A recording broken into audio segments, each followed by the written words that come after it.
السلام عليكم ورحمة الله وبركاته. اللهم صل وسلم وبارك على سيدنا محمد وعلى سيدنا محمد. بقالنا كتير ما عملناش فيديوهات، جايه لكم النهارده بفيديو جديد، فيديو اطعام.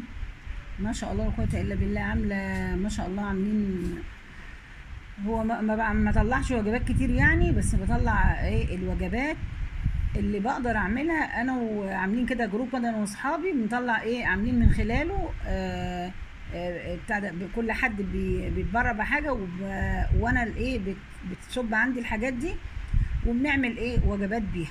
بيبقى بقى 15 وجبه 20 وجبه على قد ما ربنا يقدرنا يعني، تمام، مش كتير يعني، لا حاجات بسيطه. عامله رز النهارده بالكركم وفراخ صينيه في الفرن، وعامله وفرشه تحتها بطاطس وطماطم وبصل وفلفل رومي فلفل حامي، ومبهراها بقى بالفلفل الاسود والكمون. بصوا وجبه ما شاء الله جميله حلوه يعني. اهم حاجه في الموضوع ده كله، اهم حاجه النيه تكون خالصه لوجه الله، النيه تكون خالصه لوجه الله. وتاني حاجه النظافه، تاني حاجه النظافه، اهم حاجه النظافه النظافه النظافه النظافه. بس ما شاء الله بحط كميه رز يعني مش كتيره قوي ومش قليله، لان في ناس بتاكل قطعه البروتين ساعات وبتستبعد يعني الرز، فبحط ايه يعني كميه يعني ايه مش كتير، وسط، لا قليله ولا كتيره انها تترمي. بحط بقى حبه صوص كده من اللي هو من تحت الفراخ بالبطاطس، بحط ايه حبه على الرز كده عشان يبقى ايه مغمس نفسه كده. وفي بقى طرش انا عامله طرش في البيت، فلفل وجزر وورق كرنب ومش عارف ايه، عاملاه كده ايه بجيب يعني اعمل ترشي، وبدل ما اشتري ترشي جاهز يعني، وببقى عاملاه في البيت ونضيفه كده، تمام. بص شايفين ما شاء الله كميه الفراخ ما شاء الله لا قوه الا بالله. انا في محل يعني محل معروف يعني بيعمل عروض وكده، فانا ايه بشتري منه عروض للوجبات دي، ماشي. بجيب مثلا يعني مثلا ايه على زي ما بجيب يعني وراك او اللي هي اللي مشط الوراك ديت، او بتاع ده بانيه، او دبابيس، بس تكون دبابيس كبيره شويه. بصوا ما شاء الله الوجبه حلوه يعني، تاكل حد كبير مش يعني، وصغير تمام شغال عادي يعني. بس لو تشوفوا فرحه الناس او الاطفال بالذات وهي بتاخد الوجبه، محدش ابدا ابدا يعني يبطل يعمل وجبات ان شاء الله يعني. وانت بتعملي الوجبه بتاعت بيتك تزودي فيها يعني ورك او صدر، وتقسمي الصدر ده 2 وتعمليه وجبتين او 3. اعملي وجبتين او 3 في كل وجبه بتعمليها يا ست، تعملي وجبه واحده يعني. ايه حسي بالناس الجعانه، حسي بالناس الجعانه، الناس اللي ما بتاكلش الحاجات دي، ما بتاكلش اللحوم. وكل يعني لو كل واحد طلع زكاة المال بتاعه، مفيش حد هيبقى جعان خالص ولا محتاج. فانا بقالي كتير ما عملتش فيديوهات، معلش والله بعتذر. ان شاء الله ربنا كريم ان شاء الله، احاول انتظم بعد كده والتزم في الفيديوهات بتاعتي. واللي جه لغايه هنا وصل لغايه هنا يعمل لايك ويشير الفيديو عشان نحس الناس على عمل الخير. عامله حبه رز صغنطتين يعني، مش كتير قوي، كان تقريبا عامله 2 كيلو ونص رز. عامله الحله الحلوه دي، عملت تقريبا وجبات يوميها تقريبا 19 وجبه. 2 كيلو ونص رز عملوا لي 19 وجبه ما شاء الله يعني. ومديه الرز ايه، مديه الوجبات حقها يعني. بص الصوص اللي نازل ده ما برموش، بحطه كده على وش الرز بيغمس الرز. واي ترش بقى عندك، خيار فلفل اي حاجه، تمام.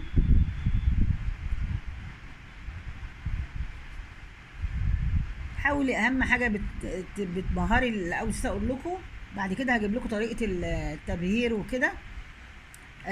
بتبهري الفراخ دي تقعد مثلا في التبهير وكده، وهقول لك ببهرها بايه وبتبلها بايه. سيبيها على الاقل على الاقل 3 ساعات او 4 ساعات. بصل في الكبه، تضربي بصل وطماطم، بصلتين 3 كبار كده حلوين يعني، مثلا ايه بتاع مثلا نص كيلو بصل كده او كيلو الا ربع بصل، لو هتعملي مثلا 5 فرخات مثلا، كيلو بصل تقريبا، ونص كيلو طماطم، وربع كيلو فلفل رومي على حامي، وتحطي بقى بهاري كزبره وكمون وفلفل اسود وبهارات ولورو وحبهان، وتضربي ده كل ده في الكبه ضرب مبرح، وملح طبعا. وتضربيه في الكبه، وتقومي ايه مدخله بين الجلد وبين حته الفرخه نفسها، بين الجلد وبين الفرخه، بس بعد ما تغسل غسيل كويس. ما يمنعش تحطي عليها عصرة ليمونتين كده حلوين، لانها ايه الليمون بتشيل كل الزفاره من الفراخ. تتنقع في المحلول ده كله في الخلطه اللي انا قلت عليها دي، تتنقع فيها بتاع 3 ساعات او 4 ساعات. يعني لما تقوم من النوم الصبح تتبلي وتبهري وكده، وعلى ميعاد الغدا بقى على الساعه 2 كده تبتدي تجهزي، هي تكون ايه قعدت 4 5 ساعات حلوين. بصوا الوجبه ما شاء الله جميله جميله جميله. ممكن بدل الترش ده تعملي سلطه انتي وظروفك بقى، السهل ليكي او المتاح ليكي تعمليه. لازم يا جماعه كلنا محدش. انا ندمانه ان ما كنتش بعمل الحاجات دي من زمان، والله العظيم ندمانه ان ما كنتش بعمل الحاجات دي من زمان. يا ريتني كان حد يعني يشجعني كده ان انا اعمل الحاجات دي من زمان. بس كل حاجه باوان. بس ما شاء الله تحسوا كده، اللهم صل على النبي كده، لو انتم مركزين في الفيديو ان حله الرز ما بتنقص، والله العظيم ما شاء الله. البركه من عند ربنا، البركه من عند ربنا، ما شاء الله ولا قوه الا بالله. بنعمل، انا في رمضان يا جماعه كنا بنعمل اطعام 2 يوم في الاسبوع، انما على غير رمضان بعمل يوم واحد في الاسبوع. بعمله بقى يا اما يوم الاثنين، هو غالبا يوم الاثنين، ولو الدنيا الظروف ما سمحتش بعمله الخميس. بصوا ما شاء الله الوجبه حلوه. وممكن بعمل بدل الرز ده بعمل مكرونه، بس الجو اليومين دول حر جدا، فالمكرونه يعني ايه ممكن تخمط بسرعه، القوطه تحس بسرعه، انما الرز بيستحمل شويه، خصوصا ان هو معلهوش ايه طماطم، فبيستنى شويه. ما شاء الله. بصوا بقالي بجهز من قد ايه، من الاطباق قد ايه. بصوا الرز زي ما شاء الله، بركه ربنا، بركه ربنا من عند ربنا، ما شاء الله. تحس ان هو ما بيقلش.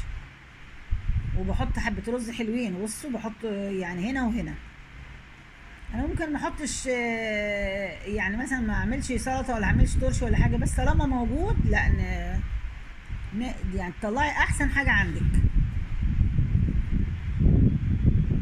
حط كده الصوص كده على الوش، ايه يطر الايه الرز شويه عشان ما يبقاش ناشف وايه والناس بتاكله.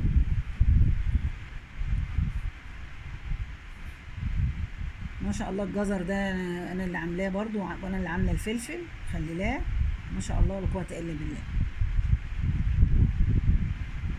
نعمل يا جماعه كلنا، نحاول نعمل يعني نقرب لربنا باي طريقه، باي طاعه، باي طعام. ممكن نطلع فاكهه، ممكن نطلع عصاير، ممكن نعمل فطار. بص هنا ما شاء الله الشنطه اهي، ما شاء الله اتملت، زوج كان بيرصها، ما شاء الله اتملت علب. بصوا برضو لسه ما شاء الله بركه ربنا، ما شاء الله. الاكل الدنيا اللهم صل على النبي، البركه من عند ربنا، الاكل كتير.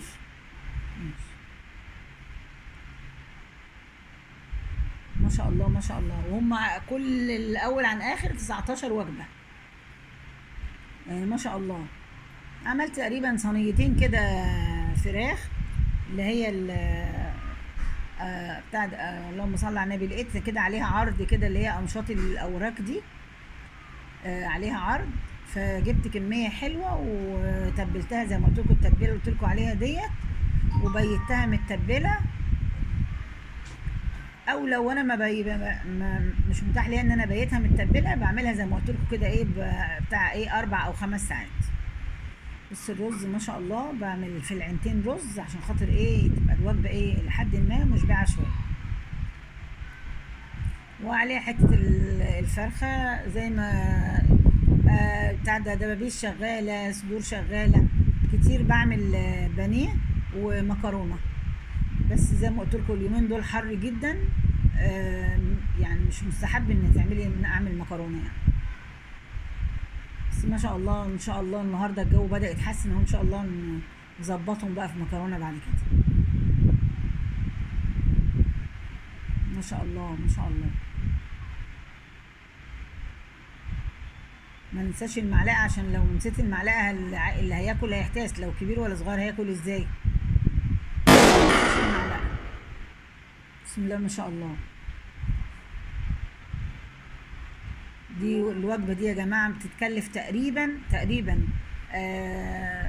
يعني ايه في مثلا ايه من 50 ل 60 جنيه. الوجبه دي بتتكلف من 50 ل 60 جنيه. يعني قطعة فرخة حلوة مشبعة، طبق رز تمام، حبة ترشي، فحلوة جدا جدا. وهو مش هقول لكم بقى كفاية النظافة، كفاية ان هي بتبقى طالعة بسماحة كده. آه يعني بنقرب طاعة لله، بنقرب بالاطعام ده.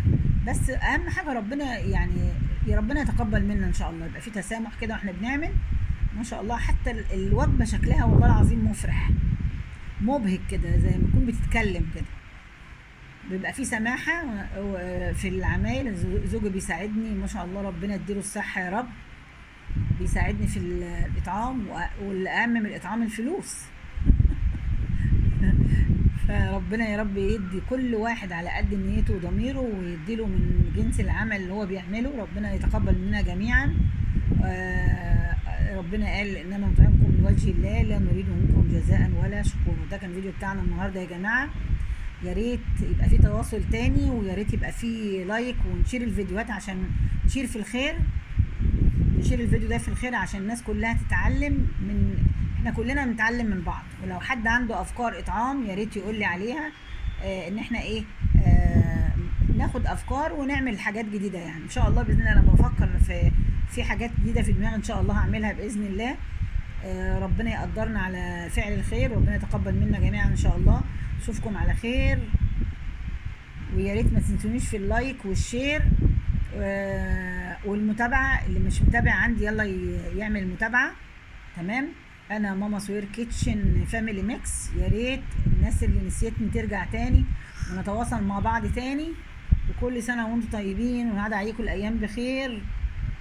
بصوا ما شاء الله وجبه الله اكبر، بسم الله ما شاء الله.